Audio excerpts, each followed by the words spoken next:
Hello, Internet. Welcome to Only Kind of Everything. And today, the day after SummerSlam, man, was it an event. And I say that both a good and bad way. We're just going to dive right into my reactions to WWE SummerSlam, Hot WrestleMania, if you will, and some of the fallout from said event. First, we're going to get right into the opening match of Rhea Ripley challenging Liv Morgan for the Women's World Championship. Outcome of Rhea Ripley losing due to Dominic Mysterio. It's actually kind of exactly what I figured was going to happen. I'm kind of surprised they opened with it in a way. I kind of thought maybe Bayley would open the show, or Logan Paul and LA Knight. Not a knock to any of those. I just kind of thought that maybe they'd want to save that for later, but obviously later we get more to this story, so I can in hindsight see why they did that. The build was good. I liked how the lead in, the hug at the beginning, Dominic stopping Rhea from using the chair, be like, oh no, you're going to get disqualified. All the way up to the Oblivion on the chair, just like Liv used to win against Becky Lynch. Good match. I enjoyed it. So yeah, that would say that was a good start to SummerSlam. The next match we're going to get into will be LA Knight, taking on Logan Paul for that United States Championship. Maybe it's just me. I get why Logan Paul does the whole celebrity tie-in thing. It's great for business. I just don't care. It's one of those things where you're like, yeah, I can see why a younger audience would care. I'm not necessarily the Logan Paul target audience, I guess, but I digress. The match was good. It was well worked. LA Knight getting the win, I do think, is what the needed outcome to that match was, and it worked great. Knight, survived the usual Logan Paul shtick of brass knuckles, and then I'm going to beat you. The buckshot lariat reversal to the blunt force trauma was really cool. And Logan sold it like, I can't believe I lost to the schmuck. But yeah, LA Knight winning was definitely the right call in my book. It's kind of the same thing I said in my prediction video. Knight needed to win here. Otherwise, I didn't see where you would go for LA Knight. So good call with that one too. Next match we're going to talk about, because I don't believe I'm doing these in order. We're going to talk about the Women's Championship, the WWE Women's Championship. Bayley defending against Nia Jax. Again, another one where I felt the outcome was predictable. I did like the cash-in tease. That was not expected in my book, at least.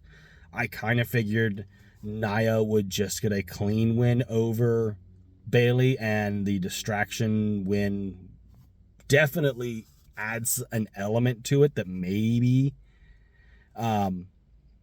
Bayley could have won that match had Tiffany Stratton not come out. So, I'll take that. That's definitely a solid way to do it. The next match on the card, again, I don't think I'm in order, would have been, I'm trying to do it in order, guys. Forgive me, I didn't write it down. Would have been Punk versus Drew. Yeah. No, Sami Zayn versus Braun Breaker. See? I think that actually might have been before Nia Jax. But it was a quick match. I kind of want to see Braun work a little bit longer of a match. Not that short matches are bad. They're nice and refreshing, and Braun Breaker is explosive. Again, a predictable outcome in my book. I really think the idea is to free Sami Zayn up to join Roman and the Usos to take on Solo and his bloodline. I said that in my prediction video. I continue to say that. That's, in my best estimate, that's the direction they're going with Sami. And we'll get to that in a minute. But yeah, Braun Breaker winning, I think, is a good choice. Sami had an okay run, very similar to Bayley, where it's just like, man, they're having an okay run, but neither of them are having a stellar run. So hopefully both new champions have a good run here. Now we will talk about CM Punk versus Drew McIntyre. A lot of anticipation going into this. I like that there wasn't a lot of wrestling holds. These guys just hated each other. They worked a really good match. I do enjoy kind of how Rollins was like, oh, you can't do that. Never mind. Go ahead and do it. The callbacks to 97 Bret Hart versus Undertaker were appreciated as somebody who remembers that match. The outcome, I'm glad Drew finally got a win. He really, in my estimate, he really needed a big win. Like, he's gotten a couple small ones here and there, but basically since Mania, every time it really counted, something's caused Drew to not win. So I'm glad he got a big win. And obviously, I don't think this feud with any of these three are done. Rollins and Punk are still going to have some issue. Punk and McIntyre still clearly have some issue. And I would venture to say that even Rollins and McIntyre are still going to have some issues. So I don't think we've seen the last of these three by a long shot. Next, we're going to go into McIntyre. Damian Priest defending his world title against Gunther. And I'm pretty sure on my prediction video, I even said that I think Gunther needs to win this, not just because I am a fan of Gunther, but because I don't think that every Raw title, save the Intercontinental title, needed to be wrapped up in the implosion of the Judgment Day. And that's what happened in both a good and bad way. I really would not have minded Gunther getting a clean win. In my opinion, he did not need the Finn Balor interference to win, but the Finn Balor interference did most definitely swing the pendulum in favor of Gunther. Damian Priest just getting livid about it. But I think Damian Priest is also the only wrestler alive to watch the big screen of a replay and be like, that just happened. I'm so angry at you. Like, wow. In what world does a wrestler actually do that? And I liked it. It was a nice twist. WWE will never do it again, unless it serves the purpose. But it was a nice creative way to have Damian Priest realize that Finn has turned on him. I'm curious to see how this allegiance goes. I really thought that I actually kind of thought Dominic might align with Rhea and Priest and have that little group, but I am not against this, Liv Morgan-esque Judgment Day versus Rhea and Damian Priest. It'll be interesting to see where that goes from here. Then you have the main event. You've got Cody Rhodes defending his WWE title against Solo Sikoa. We got to see Pharaoh. And for those of you who follow Cody, He's also said that this is the last time he's taking Pharaoh out on tour because he's at 13, it's just getting too much for him. So that was cool. We got to see Arn Anderson, which if you know Arn Anderson and Cody Rhodes history, that's cool. You knew you were going to be in for a wild ride. And we get out there, and it was a wrestling match. Nothing wrong with two wrestlers having a wrestling match, but I feel like man, the problem with something like the Bloodline Rules match, where it's no disqualification, you have presented Solo and his version of the Bloodline as this unhinged group of maniacs.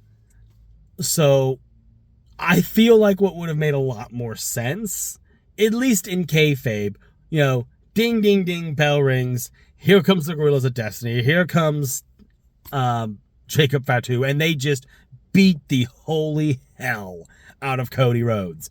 That's what makes sense in terms of kayfabe. Like, oh, we're going to wait and hide in the background and then jump and attack. Nah, that's not the Bloodline 2.0's MO. That's not how this group has been portrayed. That just makes them look stupid. But I digress. We had a wrestling match. And then the returns started. The Gorillas of Destiny came out and they whooped on Cody, and Cody kicked out. Then Kevin Owens came out. Then Randy Orton came out, and they fought back with the Gorillas of Destiny. And I'm literally sitting there and I go, well, here comes Jacob Fatu. The real question is who's going to interfere on Cody's behalf. And, there was some possibilities leading into it. I think the problem that I had with this match is it was all an anticipation and build-up for what happened after Jacob Fatu came out and beat the holy hell out of Cody Rhodes, and Cody still kicked out. Did that amazing Cody Cutter. The return of Roman Reigns, the tribal chief, the original tribal chief, or one true chief, if you will. The pop was amazing. Seeing Roman back was amazing. And as he walked out, there was still this moment of like, who's he going to go for? Cody took that belt off of him at WrestleMania. It ended his historic run. But Solo had been talking some mad shit. And, I don't want to say it was obvious, but it was the choice to have Roman interfere and cost Solo Sikoa. I still think, we're obviously 2 months away now from WWE War Games. I really think War Games is going to be Solo, the Gorillas of Destiny, and hopefully Jacob Fatu. If you haven't watched, it does look like he got hurt doing a spot from the ring to a table. He messed his knee up maybe. But he was, as soon as he hit, man, he did not put any pressure on that leg. He was throwing stuff, pitching a fit. And a lot of sources in the arena were saying as he was leaving, people were having to help him to the back. So hopefully Jacob Fatu is okay. But I digress. I do think that Solo's bloodline versus Roman, the Usos, and theoretically Sami Zayn, and if they can get Zilla Fatu, I believe is his name, he's supposedly signed. I would imagine he debuts with Solo's group and Cody gets added to Roman's group. That to me is the SummerSlam War Games main event. And I said we want to talk a little Fallout as well real quick. Obviously we touched on Jacob Fatu. We hope the absolute best for him. Hopefully it's nothing serious. When Triple H was asked about it during the post-press conference, he said the same thing. We just hope it's nothing serious, but we don't know yet. So hopefully Jacob Fatu will be okay. Triple H did also touch on the idea that this might be the last time that SummerSlam is a one-night event, alluding to a potential two-night event like we do with WrestleMania. I'm not against that either. This SummerSlam, it flew by, but it felt kind of weak in my opinion.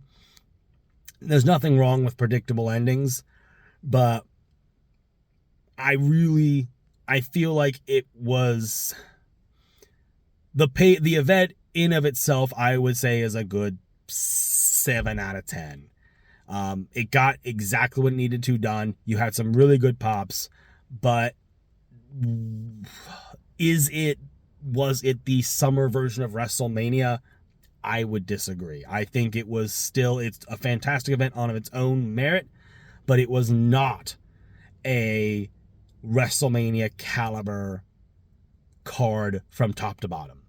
But guys, that's all I have for it. Let me know what you think, if you agree or disagree on my takes in the comments, and I will see you guys in the next video. Bye.